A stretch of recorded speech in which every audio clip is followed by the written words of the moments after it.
Welcome to Vandana's biology classes, children. Today we are going to learn about human reproduction. Human beings are unisexual. You pretty well know that we are all viviparous and the fertilization is internal. Human reproduction involves intricate anatomy. So let us have a look into the male reproductive system.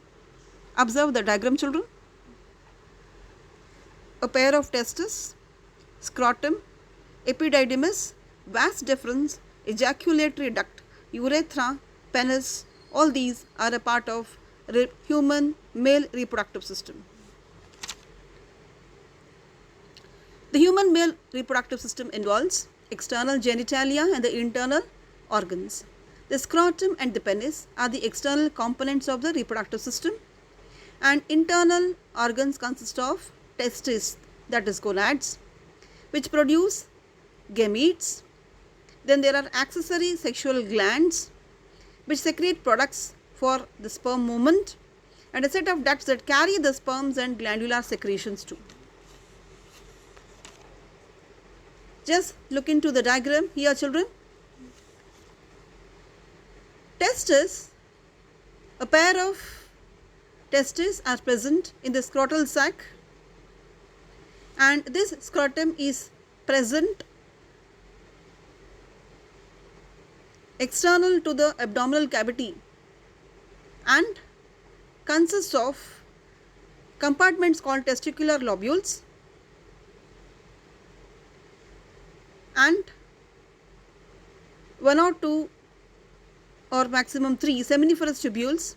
The tubules lined with germinal epithelium cells proliferate to what are called as sperms, and testis also is responsible for the production of a hormone called testosterone. Scrotum is a sac-like extension, as I told you. It is extension of abdominal cavity. So testes are present outside, and the scrotum sac, the temperature inside will be 1 to 3 degrees centigrade less than the body temperature, and this temperature is optimum for the development of sperms. Children, this question has been asked in CBSE once, so remember that testes are present in the scrotal sac and the temperature is 1 to 3 degrees centigrade less than the body temperature. So this temperature is optimum for the development of sperms.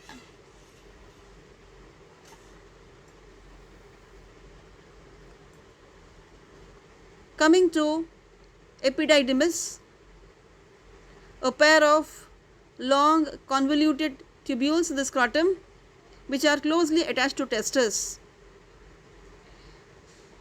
and the function of epididymis is to store the sperms.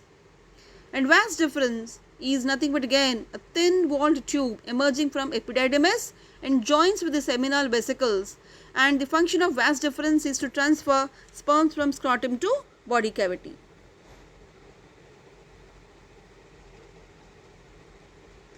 Ejaculatory duct, the duct in which seminal vesicle and vas deferens open, they lead to urethra.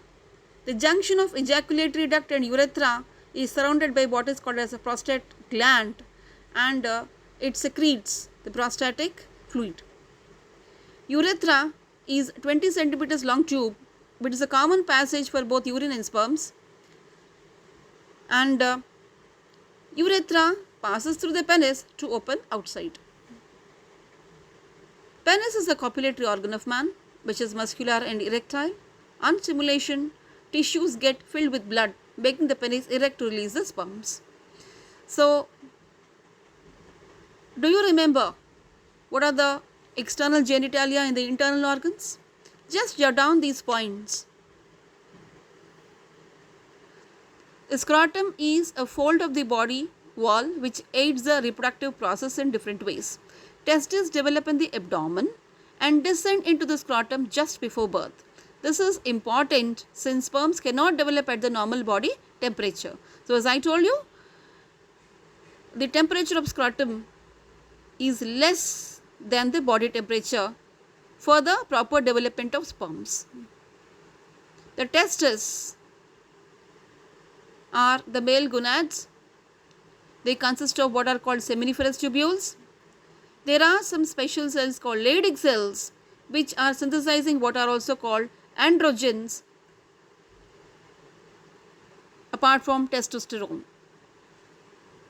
Sperms pass from the seminiferous tubules into the epididymis, and during this passage the sperms become more motile and gain the ability to fertilize. Just look at the picture, children. This is a schematic representation of spermatogenesis. Spermatogonium is arising, or spermatogonia are arising from primordial germ cells in the embryo. The primordial germ cells of the embryo differentiate into what are called spermatogonia.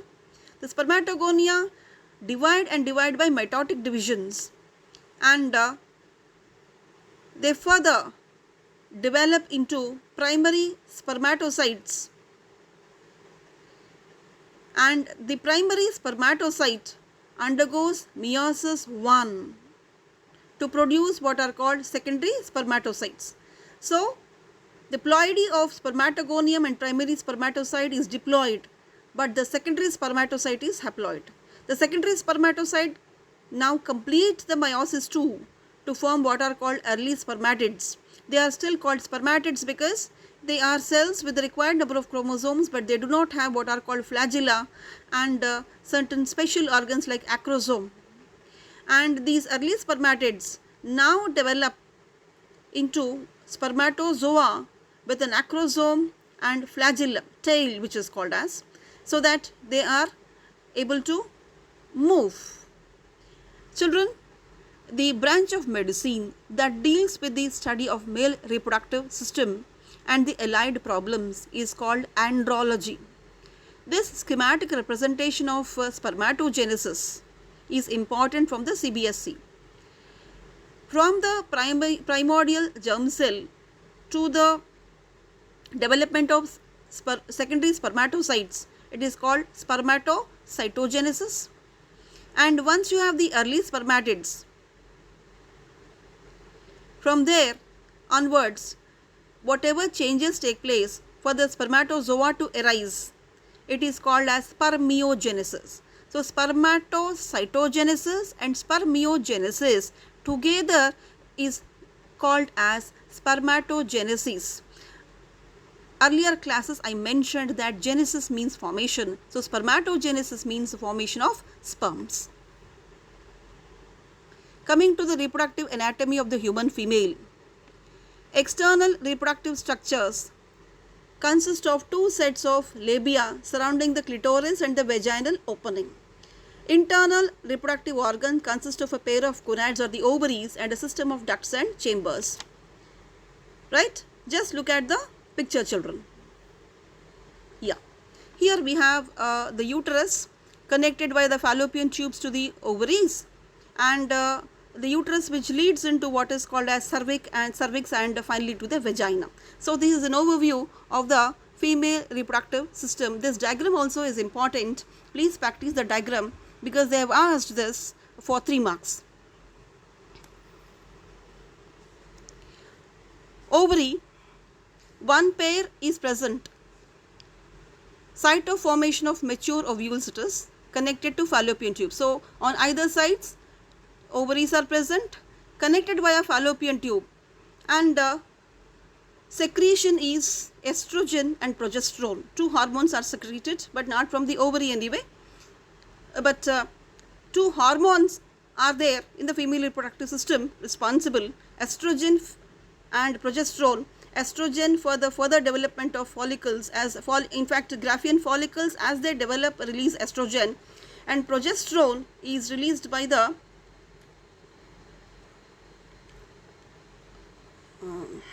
after ovulation.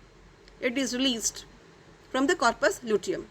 A mature ovary has large number of ova in immature stage, okay, that is primary follicle, and after puberty one mature ovum is released from either of the ovary. any one of the ovary releases, and this release of ovum is called ovulation.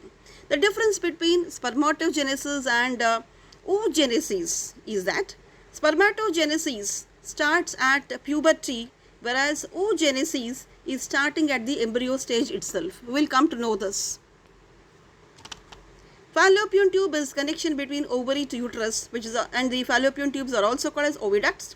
The terminal part is funnel-shaped infundibulum. It has fimbriae. Fimbriae pick up the ovum released from the ovary and push it towards the ampulla. And the last part that meets the uterus is called isthmus. And the ampullary isthmus junction is very important because fertilization, if it has to take place, will take place here. The uterus is called as a womb, and the zygote, if fertilization occurs in the isthmus junction, then the zygote comes down into the uterus and it tries to establish itself, which is called as implantation. And uterus is having a perimetrium, thin membrane, myometrium, which is having smooth muscles, and the innermost layer called endometrium, which thickens and thickens because of the influence of progesterone, if at all pregnancy is established. Cervix, the uterus opens outside via cervix, and vagina. Vagina is the external opening of female reproductive system. It is a site of receiving of sperms and acts as the birth canal. It is a passage of menstrual flow also. So just have a recap, children. Ovaries are the female gonads, located in the abdominal cavity and enclosed in a tough protective capsule attached to the uterus. Each ovary consists of ovarian follicles. Each follicle consists of one egg cell surrounded by one or more layers of follicle cells. Follicle cells produce what are called estrogens. Okay. Follicle cells nourish and protect the developing egg cell.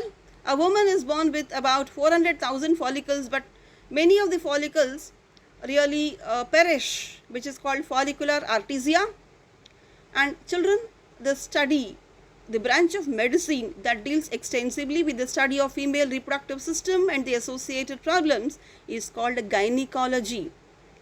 Okay, starting at puberty and continuing to menopause, one follicle matures and releases its egg cell during the menstrual cycle. Now, ovulation. During ovulation, the egg is expelled from the follicle, and after ovulation, the remaining part of the Graafian follicle develops into what is called corpus luteum, and this corpus luteum secretes what is called as progesterone. And there are two important hormones also from the hypothalamus, the follicle stimulating hormone, which helps the ovarian follicles to grow, and as the follicles grow, they release what are called estrogens. And after ovulation, for the corpus luteum to develop, there is a hormone called as luteinizing hormone LH, and under the influence of this, corpus luteum synthesizes what is called as progesterone, which is also called as a pregnancy hormone. And if the egg is not fertilized, then definitely it is thrown out along with blood, and that is called menstruation. At ovulation, the egg is expelled into the abdominal cavity near the funnel-shaped opening of the oviduct or fallopian tube. And here, the fallopian tubes have cilia. So, cilia convey the egg through the oviduct into the uterus. Children, look at the diagrams clearly, carefully.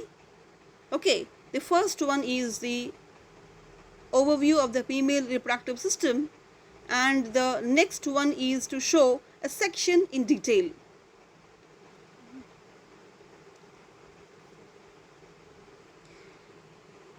Hymen is a vascularized membrane that usually covers the vaginal opening from birth until ruptured by vigorous physical activity.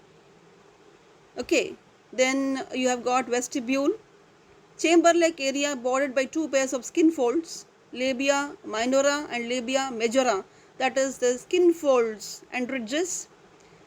Okay, clitoris, the bulb of erectile tissue found at the front edge of the vestibule. and Bartholin's glands, which are actually secreting mucus into the vestibule. Then next are mammary glands. Mammary glands are present in both male and female, but functional only in women under the influence of the hormone called prolactin. Mammary gland consists of a glandular tissue of 15 to 20 mammary lobes. It consists of small sacs that secrete milk. Alveoli open into mammary tubule, which open into the mammary duct. Many mammary ducts join to form what is called lactiferous duct opening at the nipple. In non-lactating female mammal, the mammary glands are composed primarily of adipose tissue or fatty tissue. Now let us have a look into the gametogenesis, the spermatogenesis initially. The spermatogonia present on inner wall of the seminiferous tubule multiply by mitosis and increase in number. The spermatogonia are diploid. In the previous slides also I have mentioned. Some are called as primary spermatocytes. They undergo meiosis to form secondary spermatocytes. So, primary spermatocytes are diploid while secondary spermatocytes are haploid. Now, secondary spermatocytes form 4 haploid spermatids. They finish the meiosis too. So, 4 haploid spermatids are formed.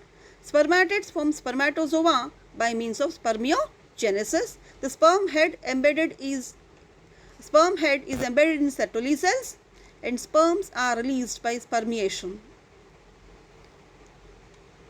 Spermatogenesis is the production of mature sperm and it is a continuous process in the adult male. Begins with the differentiation of primordial germ cells into spermatogonia in embryonic testis. The spermatogonia are located near the outer wall of the seminiferous tubules.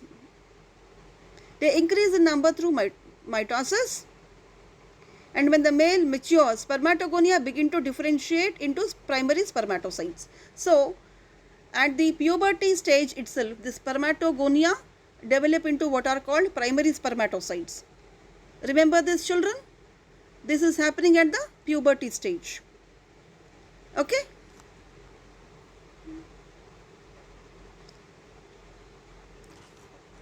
Each primary spermatocytes undergoes meiosis 1 to produce secondary spermatocytes. Secondary spermatocytes undergo meiosis 2 to form spermatids. Thus, each primary spermatocyte forms 4 haploid spermatids. Each spermatid becomes associated with Sertoli cells and they differentiate into what are called mature spermatozoa.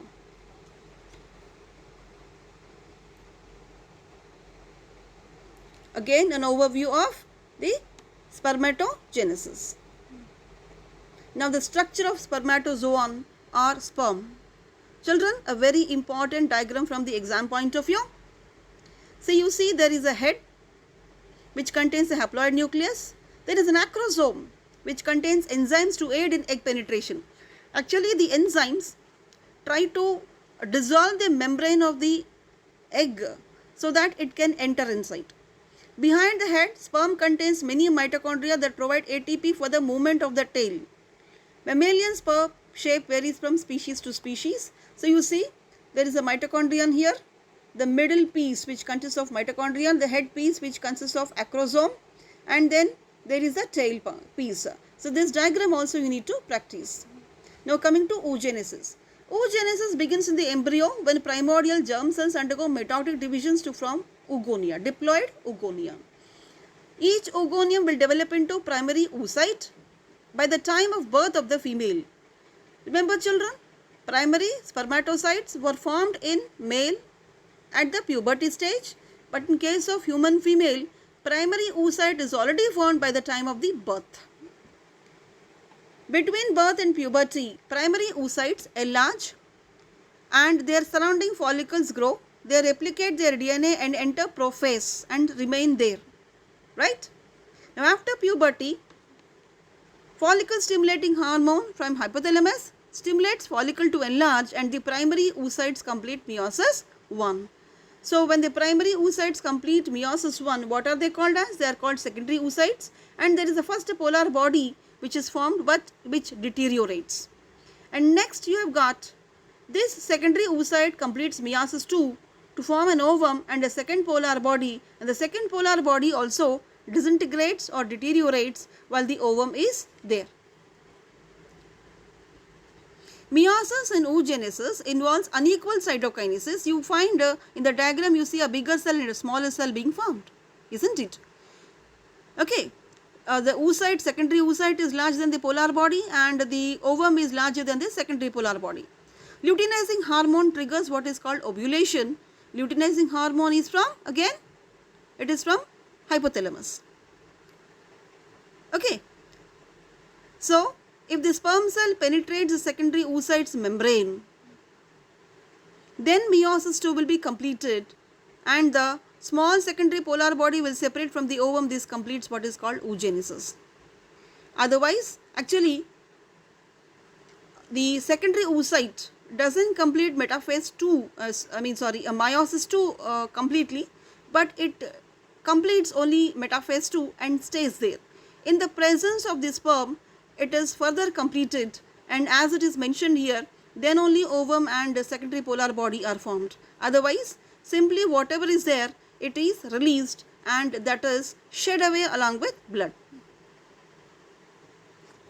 Here you see oogonium diploid, primary oocyte, secondary oocyte, then next is ooted, right, haploid, and then ovum, haploid. You are seeing a section of the ovary also. An overview of the oogenesis. Couple of oogonia formed in the fetal ovary. Oogonia start division and enter in prophase 1 of meiosis 1. Arrested in the phase called primary oocytes, and at maturity the primary oocytes undergo complete meiosis 1 to form secondary follicles or primary Graafian follicle. In fact, the oogonia are present, oocytes are present in the Graafian follicle. So here it is mentioned as primary follicle and secondary follicle, not to be confused. Okay, and then finally a tertiary follicle is formed.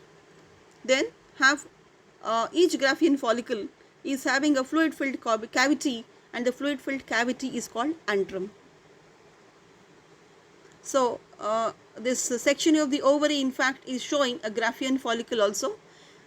Look into the text also, children. The diagram of Graafian follicle is very important from the exam point of view.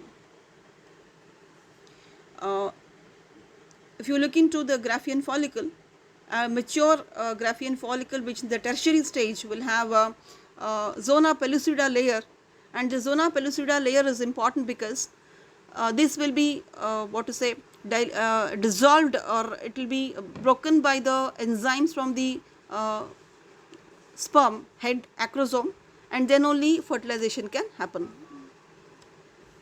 So what are the differences between spermatogenesis and oogenesis? Very very important from the exam point of view. In oogenesis unequal cytokinesis होता है, लेकिन spermatogenesis में वो सब कुछ होता नहीं है. Everything is equally sized, isn't it? Spermatogenesis is a continuous process throughout the life of the male, whereas in oogenesis it is beginning at the puberty and only till menopause stage. Okay. So spermatogenesis occurs as an uninterrupted sequence. In oogenesis, long resting periods occur between the formation of initial steps, final production, all these. Okay. Spermatogenesis is beginning, continuous development occurs from the puberty, whereas in case of female, it is right from the birth that it is beginning. So just an overview of oogenesis and the section of the ovary, children. So now you see the sperm and the tertiary follicle which it has to actually fertilize. Zona pellucida layer is there, children, and corona radiata, and you see the first polar body, how small it is, and this is how it is. So if the acrosome has to come, it has to break the corona radiata and zona pellucida layer and enter inside, and what happens is, very important point, one sperm enters the ovum, okay, and the fertilization happens. Now this corona radiata and the zona pellucida layer become impermeable for any other sperm. So polyspermy will never happen. It will never happen. So that once a sperm enters a particular ovum and fertilization is over, then that's it. The corona radiata and the zona pellucida layer were will what to say they thicken so that no further sperm can really enter. So polyspermy is thoroughly avoided, a very very important point to note. Children, we'll be dealing with menstrual cycle and further in the next session, and until then, bye bye, and please practice all those important diagrams and the concepts which I've told you, right?